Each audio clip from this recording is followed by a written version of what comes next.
তিথি অনুযায়ী রবিবার অনুষ্ঠিত হলো নবমী পূজা। আর এই নবমী পূজা শেষ হতেই যেন বেজে গেল বিষাদের সুর।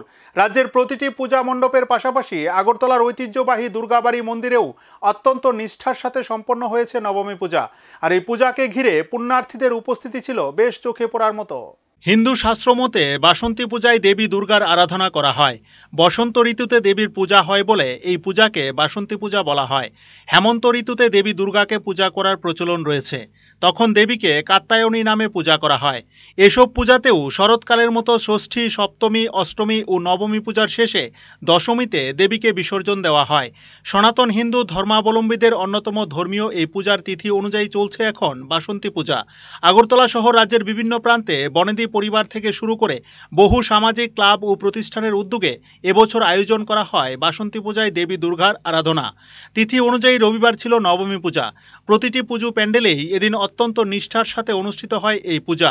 আর এই নবমী পূজা সমাপ্ত হতেই যেন উদ্যোক্তাদের মধ্যে দেখা দেয় বিষাদের সুর।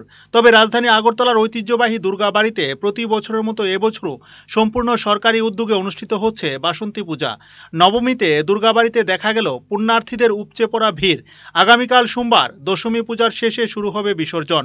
ইতিমধ্যেই যেন শুরু হয়ে গেছে বিসর্জনের প্রাক প্রস্তুতি। Bureau report, search India, TNN।